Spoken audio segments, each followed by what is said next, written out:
is the Capital Farm Credit Wednesday Night Podcast, our weekly look at the area athletic scene, what happened last week and what's going on this week. I'm here with my partner, Dan Youngblood, via Zoom. And Dan, tonight we're getting back into the business of having guests, and we've got Haskell girls basketball coach Mike Skelton on the show this evening. Yeah, and Coach Skelton's guy has just done a remarkable job this year with the Maidens. That team entered this week at 18-2, 11-0 in a really tough 2A district. So just a tremendous job that he's done there with that program. And he inherited a great program from Coach Blake Edelman before that. But it's been fun to watch him kind of put his own imprint on that program. And I'm interested in talking to him about this year's group and kind of some of the things, the goals he has for this team. And when you look at what that team's done so far, played a really tough non-district schedule. Their only two losses are against the same Class 5A Wichita Falls Rider team that is ranked. That's a 21-2 Rider team. So you're talking about the team that's played a really tough schedule from start to finish, fared really well against it. So I'm excited to see what this Haskell team is capable of with the playoffs coming around. Before we jump into this week's show, it's time to thank our primary sponsor, Capital Farm Credit, with offices all over Texas, including Stamford and Abilene. Buy your own slice of Texas with Capital Farm Credit. Together, we're better. And with that, Dan, it's time to jump into some hoops. I was finally able to get out and see some after a month of struggling with COVID. I hadn't seen a basketball game or covered one in more than a month. And it was great to get out to Tuscola for the Jim Ned Wall doubleheader on Friday night. It felt a little, I was rusty, but it was great to get out there and just see people again. Yeah, and you got a good one to get back into the swing of things with Jim Ned and Wall. I mean, that was a big matchup on both the girls and boys side. And the girls were playing, right there for a district title with the top two teams in that district. And then Jim Ned was within a game of Wall going into the boys game. So a couple of big games, and I'm sure for your sake, it was just fun to get out there, to be out among the people again, and kind of feel like things were a little bit back to normal. It was an interesting doubleheader. It was fun to get out there, but both games fell into a similar pattern. Wall came out just on fire from the floor and got big early leads. The Jim Ned girls overcame their deficit. They had to score double in the first quarter, 17-8, but came back and fought back and won 52-36 going away. The Jim Ned boys weren't so fortunate. Wall jumped out to an 18-8 lead and managed to hang on. Jim Ned rallied as they had in the prior game, but the boys couldn't quite make up the deficit and fell 55-50. A couple of good ball games. It was just great to get out into a gym after being in my living room for 4 weeks. And you mentioned you were rusty. What was the biggest challenge for you? Well, operating a camera was a challenge. Getting the settings correct, that was not too good. Some of my early photos looked like a third grader had taken them, but get in the swing of it as you went. They weren't the normal fifth grade quality that I produce. But anyway, we had a lot of fun. It was good to see the coaches again.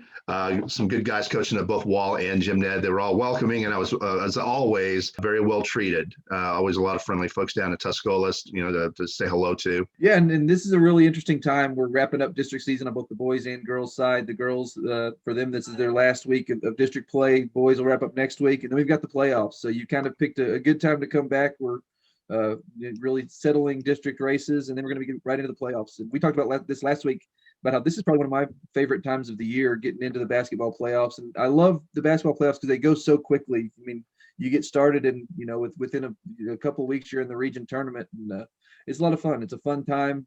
And I just love postseason basketball at any level anyway, just because of the unpredictability factor.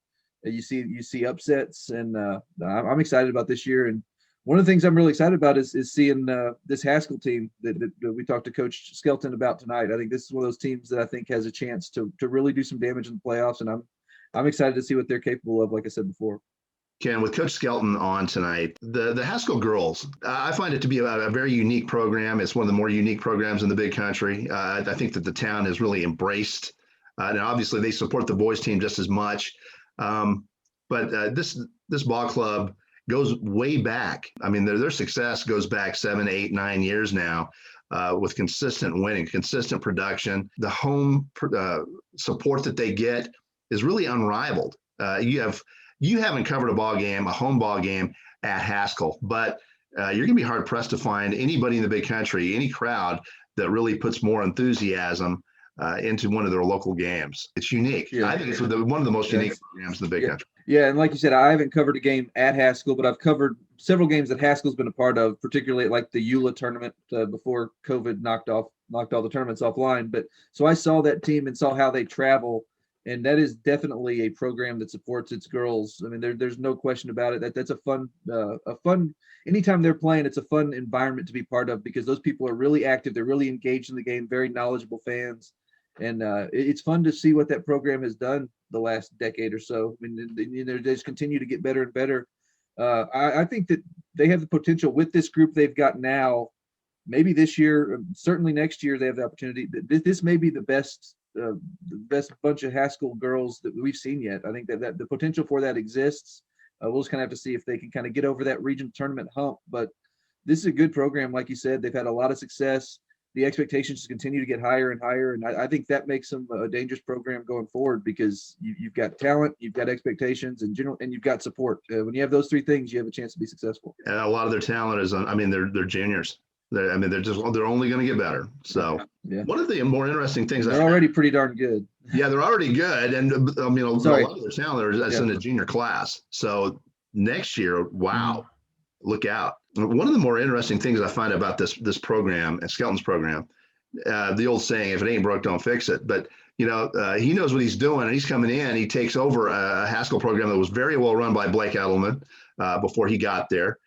But he has still come in and he has tweaked it a little bit. And we'll talk to him about this when we get him on. But he upped the tempo a little bit. Haskell is playing at a quicker tempo than they have been in previous years when, they had a nice run of success, but he has upped the tempo just a little bit. They're shooting more from behind the arc than they used to. They're playing a little more pressure defense, a little riskier defense than they had before, trying to get, create turnovers and risking foul trouble. That's the downside of it. But it's been tweaked a little bit, and yet they have done just fine. Maybe even, right now they're off to one of the best starts ever. Yeah, no, they're having a crazy start right now. Like I said, entered this week at 18-2 with their only loss coming to a ranked 5A team, or only two losses to the same ranked 5A team, to Wichita Falls Riders. So they're having a phenomenal season. But I think that's a good point. That is interesting because I remember I covered them the last year Coach Edelman was there in that EULA tournament, and they were content to sit there in that 2-3 zone and pack it in because they had some really good post players, and it was kind of it could be a slow, low scoring tempo. And they've pretty well abandoned that. They're playing at a faster tempo. They're trying to turn you over, turn those into points on the other end, and doing a really good job of it. So I think it's kind of neat that Coach Skelton has brought his own style to that program. He's put his own fingerprints on that program, respecting what Coach Edelman did, but understanding that coaches are different. They have different philosophies, and he's brought his own.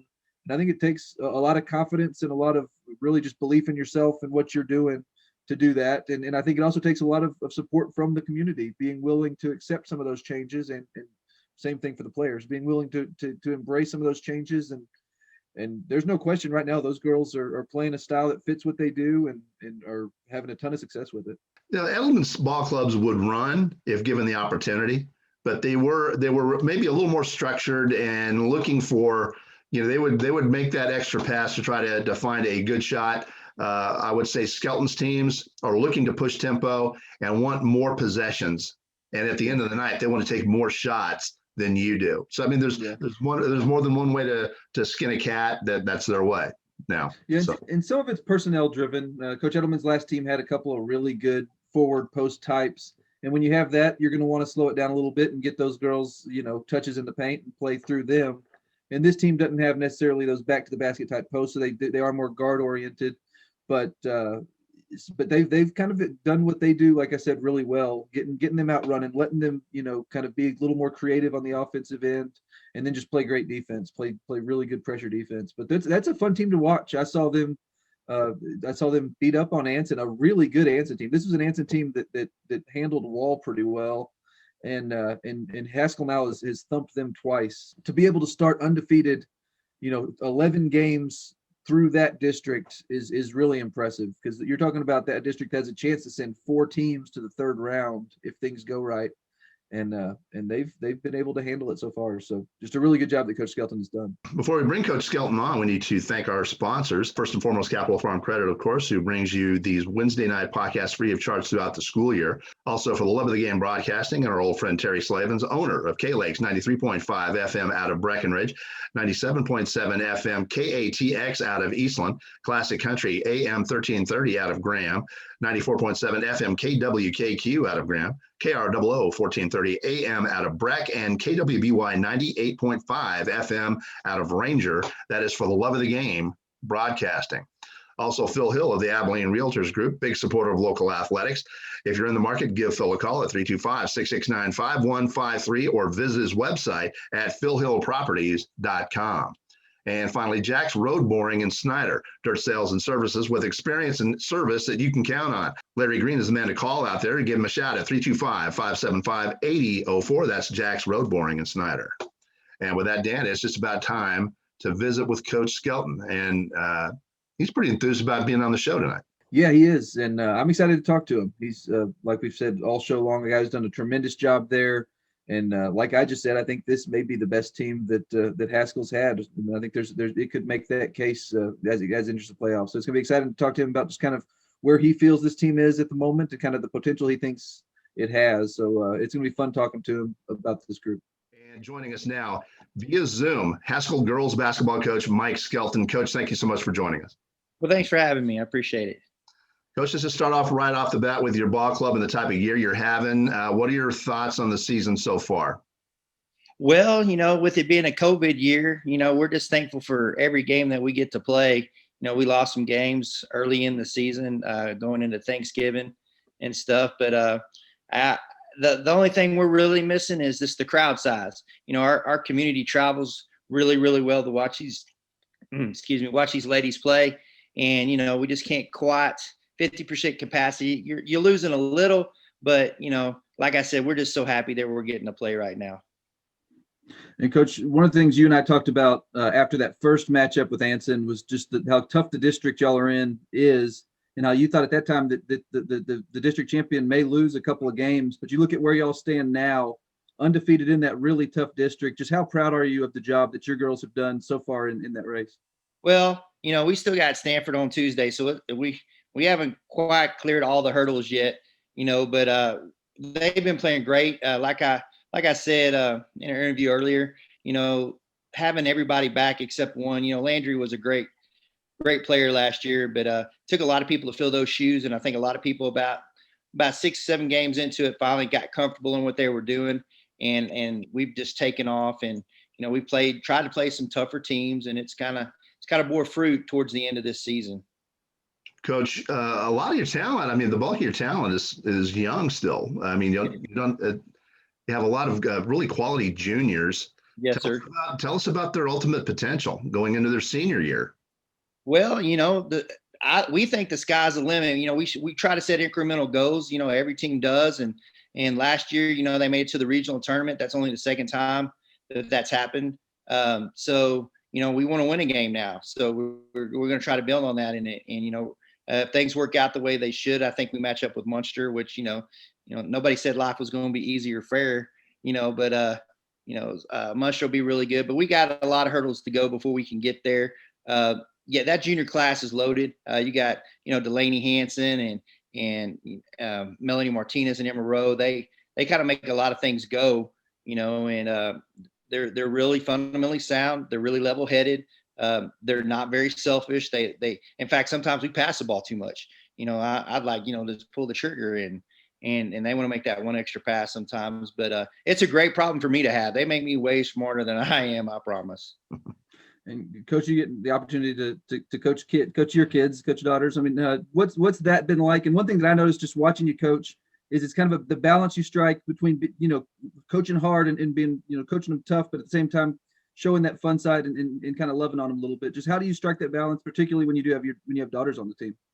Well, my daughter may have another viewpoint of this, but no, it's been a blessing to coach my kid. In fact, before I got back into girls, I spent a year at Mount Vernon on the boys side, and they had some success there, and I had some success as an assistant coach. The first time in my career that I'd ever been an assistant coach, and I really enjoyed it. But my daughters kind of drug me back in like the Godfather, and I wouldn't change it. I love coaching my kids. Gabby is, she's a senior this year, and she plays so hard. And sometimes, unfortunately, she kind of gets some chewing. Sometimes only a dad and a daughter can have. But it's fun. It's a blessing, and I appreciate it so much. But you mentioned it that y'all were able to make it to the region tournament last year for just a second time, and the goal obviously is get past that. That's kind of been a hurdle for this program, a roadblock of sorts. So but this has been a really successful program in this area. I guess just what's the next step in terms of kind of breaking down some of those barriers? Well, I think we've just got to believe. I mean, we've started talking on some things, and they started talking about banners. We this group of girls, closed the old TP, and we cut down the nets last night because we clinched, and it's their 7th district title, and these girls are trying to make it the second year undefeated, and they're starting to talk about those things. So when they're starting to talk about those things, and they're starting to see some things, then that's half the battle. We've just got to keep putting one foot in front of the other, show up every day to practice, do those little things right. And, this late in the year, sometimes you want to take a break on a drill here. Or you really don't want to be getting up and down the court. This some of those things that, you want to take a day off. And I think they're starting to understand there are no more days off. We want to truly get to that goal, then we're going to have to bust our tails every day. And they bought into it. Like I said, I could be at worse places. I can promise you that. Coach, before you got to Haskell, Blake Edelman did a fine job. And absolutely. When you arrived there, you, in coaching terms, you were basically handed the keys to a Corvette. I mean, it was running well already. So how much pressure did you feel when you first got there? I'm not gonna lie, not as much as some people would think. I've been very blessed in my career. I'm originally a Jayton boy, and we grew up in the heyday of Jayton, where Jayton football was one of those things where we were just expected to be in the state football championships every year, and so I grew up with, I guess you would call, pressure. It was just what we did. Our girls program was almost as good, if not better, than our football program was, and I went from that to the military, and the military kind of groomed me for good, better, best, never rest. Your good's better and your better's your best. And I kind of just took that into my coaching career, and I was really fortunate to go to Borden County for 6 years, and had some mentors there, and Trey Ritchie, and he has a great football program over there, and I was able to be on the football side and on the girls side, and I took over a program over there that had missed the playoff in 8 years, and we didn't miss it the 6 years I was there. So, I don't consider it pressure. I consider it an honor to be able to get a job like this and try not to break it.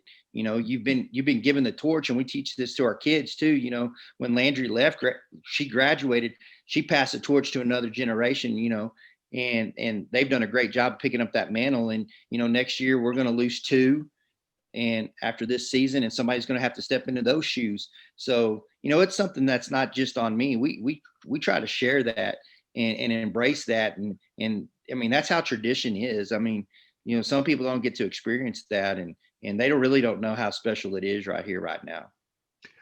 You did tweak a few things, and it was noticeable when you first got there. They were the tempo, a little quicker tempo, more shooting from beyond the arc, more of a pressure type team. How long did it take for the girls to really embrace that and get it fully implemented? Well, they embraced it right away. Now, they didn't embrace the conditioning until way later in it, but they were all about getting up and down the floor, and they, like I said, they have a great skill set, and that goes to Melody's dad. He's my assistant coach, and he was their junior high basketball coach, and he used to be a head boys basketball coach, and we've been fortunate enough to have him at the younger level. So he's kind of installed that into them, and they pressed when they were in junior high.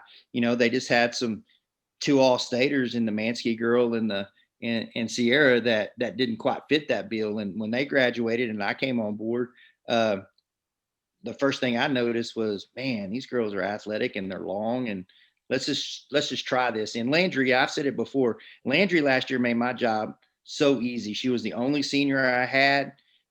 She bought into it, because she bought into it with no questions and no hesitations. Everybody else jumped on. And because we were fortunate enough to have some success, it just bore fruit. I mean, we lost 2 games. We lost to Lipan last year, and then we lost to Blackwell. And we had kind of a meeting about it after the game and said, hey, we're going to have to figure some things out. Either we're in or we're out.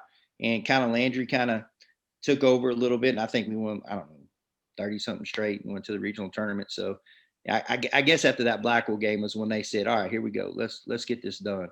And here we are today, just having a blast trying to anyway. And I wanted to ask you about that defense. That was something that was can be overwhelming at times. I saw, like I said, that first Anson game, and they had a whole lot of trouble with that, particularly in the first half. So I guess just to talk about kind of the buy-in that does require to play that level of defense, just kind of how pleased are you with the defense y'all are playing right now? Well, I think we're playing better defense this year than we did last year. And I think a lot of it just has to do with, bringing 4 out of 5 back and the comfort level that went with it. And we haven't changed anything really. We kind of put people here and there into some different spots, but for the most part, the system's still the same. I'll tell you, we're lucky with what we have. I mean, it fits what we do really, really well. And it doesn't transfer over on film. You can watch us and you can be, oh, well, there's a hole here, or we can do this, or we might be able to do this. And then when you get out on the court with us, you're like, there's 12 of them out there. There's not 5, and that's what we get from people. Our district is tough.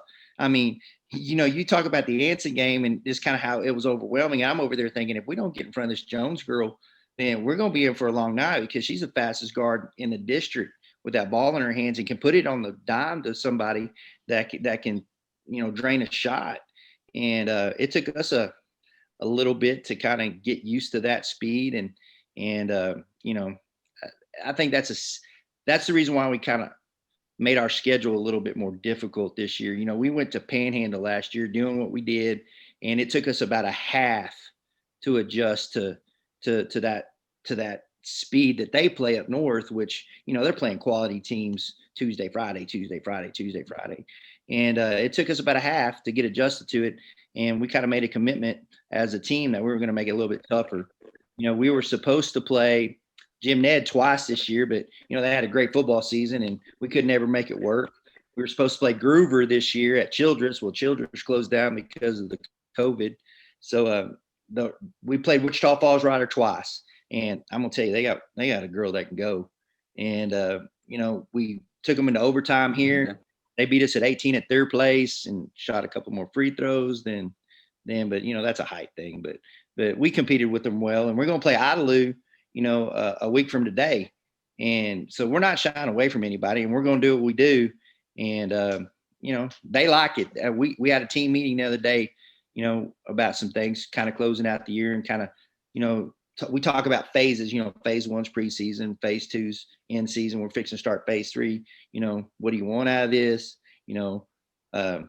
What's our things? What's our weaknesses? And how do we fix those weaknesses? And, do we want to change anything? And none of them want to get out of that press. Now, they don't like the conditioning part of it. And there's times they're like, hey, I need a break. And I'm like, I don't know what to tell you. You're just going to have to figure it out. But no, they like the way they play. They really do.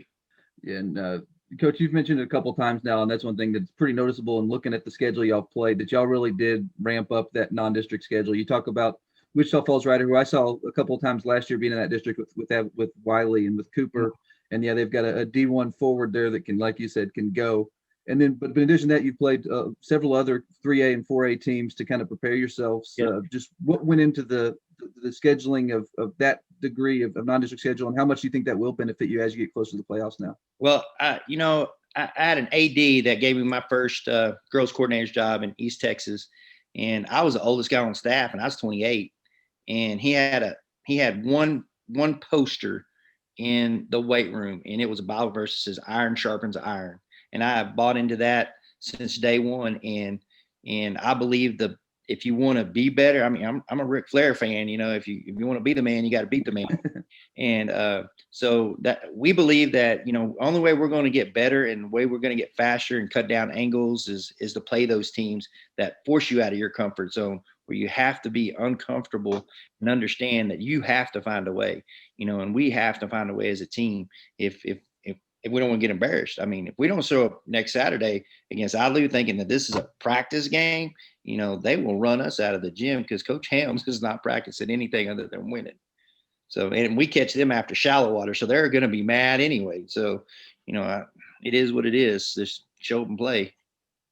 Coach, let's talk about Region 2, and it's going to be a challenge. You're already in a tough district, which will help. You've played a tough non-district schedule, which will help.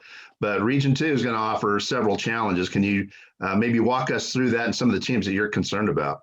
Well, when alignment was getting done and we were looking at some things and we were talking about maybe Cisco dropping and things like that, I was like, man, I don't care. I just want out of Region 1. And that old saying, be careful what you wish for. Region 2 is no cunny punk. I mean, you got Lipan went up, but was in the state finals last year. Didn't really graduate much. The Peacock girls, legit. The little girls are good. And Amber's got a girl coming up that can ball too. I think they're favored in their bracket. They're going to have to get by our 2 and 3, but I think they're the favorite in that top bracket. It's going to be them and Albert, I think, in the first round. We would consider the regional tournament. And then we've got to get past Poolville. We played them earlier in the year. We went to their place and played them. That'll be our second round game. And then we'll match up with Munster. And, I haven't really put a lot of stock in the Munster game yet because I don't like to put the cart before the horse. But, they're number 1 team in the state for a reason. That they graduated one girl from the state finals last year, and they can ball, and he coaches hard. So, I think those are the 4 teams that'll be there. We're going to match up with Cisco again, I think, in the third round. I think their toughest game will be Archer City in the first round. And so it'll probably be us and Cisco in that third round matchup. Coach, because of the COVID situation, you got a beautiful new gym. You got a gorgeous new gym, and tell me how frustrating it is to not be able to pack that place and utilize it fully because of COVID. Well, I got to say that, when you play, if you've ever played in the TP, coached in the TP, the sound in that place is deafening. I mean, it's like aircraft carrier level loud. And now with the COVID thing and in a new gym that doubled the capacity, the kids can still make it loud, but you can tell that there's a difference. We're ready for the restrictions to be done and the seats to be filled up and to really see what that place is going to be like rocking. Well, you've almost answered my next question, because I know some part of you as a coach, you have to miss the old TP with, that was, you talk about a home court advantage. You had to love that place. Yeah, it's a unique place without a doubt. It is definitely the nightmare and bane of many visiting teams. I played in there when I was in high school, and I don't even remember who we played. I just remember I can't hear my coach for nothing. And the good news is he could be yelling at me. I'd be in trouble. I had no clue, but it's a unique place without a doubt. And for the last question, this is something we ask a lot of the basketball coaches we have on here, just because it's generally a pretty interesting topic of conversation. You see it come up from time to time.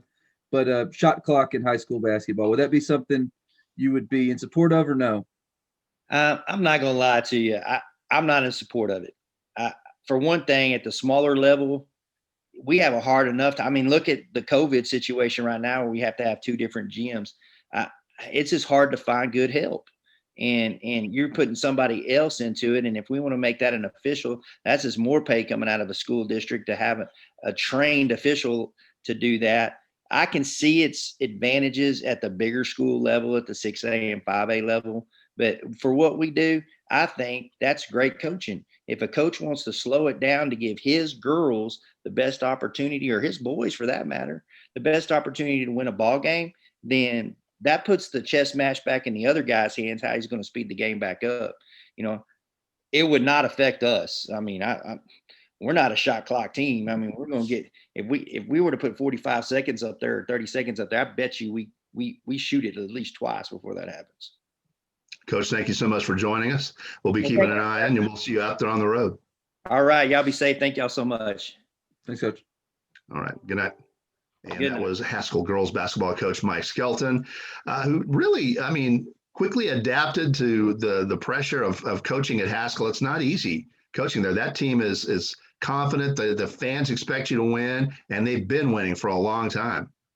Yeah, you said he's adapted to pressure. I'm not sure he feels the pressure talking with him. I think he's a guy that kind of puts the expectations really high on himself. So I think he kind of viewed that more as a challenge than pressure. And so far, so good. I mean, he's done a great job there, like I said at the very beginning.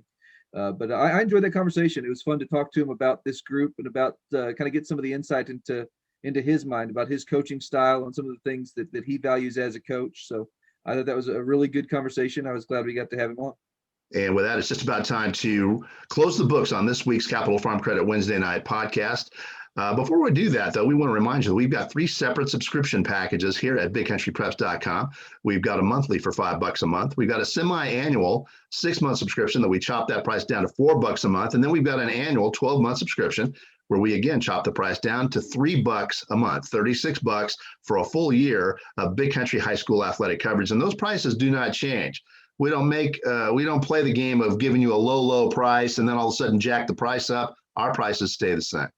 We'd also like to remind you that if you see a photo you like in any one of our galleries, they're available for just $7 each. You can click on that small shopping cart icon to the bottom right, follow the prompt, and purchase as many of those as you'd like. But as you're scrolling around the site, you'll notice we take a whole lot of photos here from the games we're at. That's something we really enjoy doing, and it's something we're very proud of here at bigcountrypreps.com.